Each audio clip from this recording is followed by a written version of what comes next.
It's simple time and this is Chef Tato and today gagawa tayo ng isang recipe na pack. Kaya let's start cooking!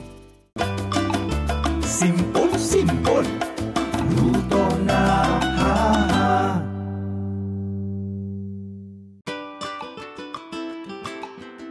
This recipe is part of the Simple Cookbook series where we try to make cooking as simple as ABC, and today ang gagawin natin, kaya may pack kasi sinigang na baka sa pack 1. And we start off by just sauteing our onions and our tomatoes. So our onions just to bring out the aroma. And also our tomatoes. So sabay-sabay na natin siyang isaute. We will season that with a little salt.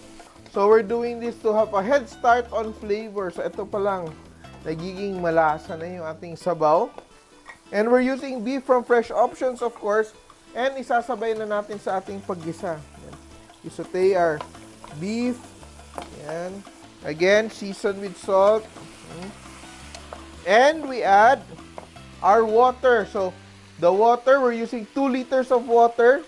Around 10 cups of water. Kasi as we cook the beef to become tender, medyo mag-evaporate siya. So, medyo kukonti siya. So, you have to adjust the amount of water depending on the quality of beef. Because quality beef will cook faster. Yung pag beef mo hindi masyado maganda, medyo matagal. We let that simmer. But before I cover my pot, I will add my pack 1. Diba? Aking watermelon para we really get to infuse the sweetness of the watermelon into our broth. I will add it now. Now, I will cover my pot.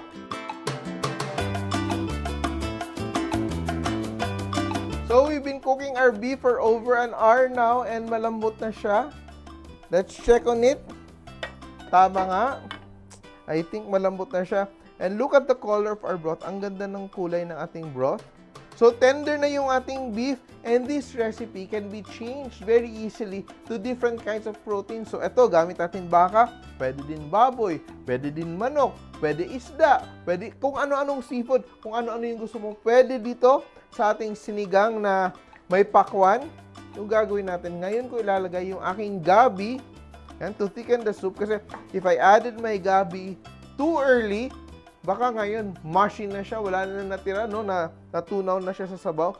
So, I will leave that there along with my siling pangsigang. Pero hindi ko siya puputulin. I'll just leave it whole and let it infuse its flavor. And I will also add my labanos or radish. Yan, I'll just put that there and let it cook. So, remember, when you are cooking, you have to time it properly.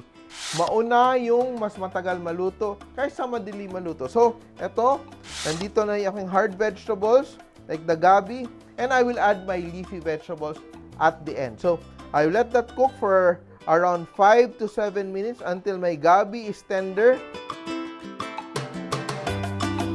For this recipe, pwede mo ding isama yung puting part ng ating watermelon. Instead of the radish, wag mo lagyan ng radish, lagay mo na lang yung puting part ng watermelon para, of course, wala tayong tapon, wala tayong sayang. And, look at that, very nice soup. And, final stretch na tayo sa ating recipe. So, ngayon ko ilalagay yung aking sitaw. You can also put other vegetables, but I just like my sinigang to be very simple because gusto kong ma-highlight talaga yung aking pakwan. Finally, add my kangkong. Last. Yan. And to finish, I'm going to use my UFC sinigang sa sampalok mix. Yan. Add it last when all the vegetables are there already. And of course, just to balance the flavor and to, you know, make it more savory, I will season with datu puti patis. Yan. And may patis pa ako sa sausawan beside this.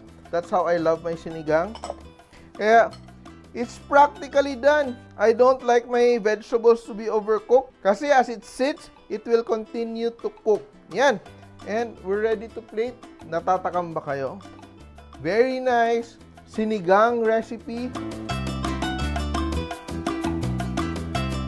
Pag Pinoy talaga, hirap makatanggi sa sinigang kasi we love sour soups no matter what we call it. Iba-iba yung pangalan pero yung asim talaga really warms our heart. Kaya try this at home.